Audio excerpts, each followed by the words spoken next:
SIR एक संवैधानिक प्रक्रिया है और ये विशेष पुनरीक्षण अभियान है। तो केवल आयोग की मंशा जो अपात्र मतदाता हैं उन्हें मतदाता सूची से हटाने की है और जो योग्य मतदाता हैं, पात्र मतदाता हैं, उन्हें मतदाता सूची में सम्मिलित करने की। विपक्ष का नकारात्मक एजेंडा चलाने का उनका स्वभाव है और वो केवल एक समाज को गुमराह करके राजनीति आगे बढ़ाना चाहते हैं। आपने देखा होगा बिहार में किस प्रकार से उन्होंने एसआईआर के विषय को मुद्दा बनाने की कोशिश की, लेकिन जब फाइनल ड्राफ्ट प्रकाशित हुआ तो किसी ने कोई उस पर आपत्ति नहीं की। तो निश्चित रूप से अगर उन्हें लगता है इस प्रकार की बयानबाजी मीडिया में करके सनसनी पैदा करना और समाज में अनिश्चितता का माहौल बनाकर राजनीति करने का जो उनका एजेंडा है, वो मुझे लगा बिहार की जनता ने जिस प्रकार से नकारा है, देश की जनता भी नकार दी। अरे पश्चिम बंगाल में 6 दिसंबर को बरसी है उसकी, उसको लेकर उन्होंने कहा है कि 6 तारीख से फिर से एक मस्जिद बनाना चालू करेंगे दीपावली के नाम से। आप सब लोग जानते हैं कि देश में कानून का राज है। माननीय न्यायालय के सुप्रीम कोर्ट के आदेश पर अयोध्या में भगवान श्री राम के जन्म स्थान पर मंदिर का निर्माण हुआ।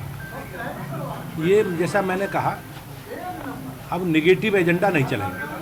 समाज में अनिश्चितता और समाज में टकराव और जातीय द्वंद्व पैदा करने का जो इनकी मंशा है, टीएमसी सहित विपक्षी दलों के लोग जिस प्रकार से समाज में जातीय और धार्मिक आधार पर विभाजन करके राजनीति करना चाहते हैं, मुझे लगता नहीं देश की जनता अब इन लोगों को कभी स्वीकार करेगी। मोहन भागवत जी ने कहा है कि हिंदू खत्म तो फिर दुनिया खत्म। किस परिप्रेक्ष्य में उन्होंने कहा, मैंने उस बयान उनका देखा नहीं है, लेकिन राष्ट्रीय स्वयंसेवक संघ का जो एजेंडा है वो निश्चित रूप से जो हमारे सामाजिक विषय हैं, हमारी परंपरा है, हमारी विरासत है और हमारी आस्था है, इस प्रकार से देश आगे बढ़े, इस प्रकार से वो काम करते हैं। दिल्ली में विस्फोट हुआ उसके बाद लगातार जो तार हैं उत्तर प्रदेश से जुड़ते हुए देखे जा रहे हैं। हमारी एजेंसियां सक्षम हैं और सक्रिय हैं, सभी स्तर पर जांच हो रही है और जो जो लोग चिन्हित हुए हैं उन सबके खिलाफ विधि संबद्ध कठोर कार्रवाई की जाएगी और ऐसी कार्रवाई की जाएगी जो नज़ीर बन सके।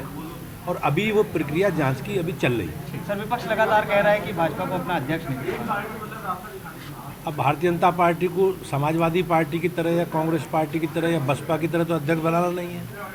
हमारे लोकतांत्रिक दल हैं हम और हमें 12-14 करोड़ लोगों में से उस प्रक्रिया को आगे बढ़ाना है। तो हम लोगों ने, आपने देखा होगा, 1,60,000 बूथों पर हमने बूथ की कमेटी बनाई है। अभी 2.5 करोड़ से ज़्यादा सदस्य बनाए हैं। देश भर में 15 करोड़ से ज़्यादा साधारण सदस्य बने हैं। उन्हीं में से चुनाव होना है। मंडल हमने बना लिए, हमने जिलों का गठन कर लिया। अब प्रदेश की ओर हम लोग अग्रसर हैं। लगभग 90% राज्य भी गठित हो गए हैं। लेकिन एक चुनाव की प्रक्रिया है। स्वस्थ लोकतंत्र में इस प्रक्रिया को आगे बढ़ाते हुए बहुत जल्दी आपको नया प्रदेश अध्यक्ष, नया राष्ट्रीय अध्यक्ष मिलेगा। सर, अगर कानपुर की बात करें, कानपुर के अंदर जो है अभी तक करदौली जो है बैठक वो नहीं बनाई गई है। नहीं बनाई गई है। एक संवैधानिक, जबकि 2017 सुनिए बात सुनो। तैयारी में चल रही है। अब सारे प्रश्न आप ही खड़े करोगे तो मुझसे क्या जवाब लोगे। एक संवैधानिक प्रक्रिया है। राष्ट्रीय अध्यक्ष जी का जब चुनाव होगा तो पार्टी में चुनाव की प्रक्रिया में गठन नीचे से होता है। पहले बूथ कमेटी होगी, अंत में राष्ट्रीय अध्यक्ष जी का चुनाव होगा। सुन लो प्लीज, बात सुनिए आप। संवैधानिक व्यवस्था है पार्टी की। बूथ अध्यक्ष का चुनाव पहले होगा, चुनाव नीचे से होगा, मनोनयन ऊपर से होगा। तो जब राष्ट्रीय अध्यक्ष जी का चुनाव होगा तो उनके तुरंत बाद राष्ट्रीय टीम बनेगी, मोर्चे प्रकोष्ठ बनेंगे, प्रदेश की टीम बनेगी, जिले की टीम बनेगी, मंडलों की टीम बनेगी। एक ये प्रक्रिया है संवैधानिक। Thank you.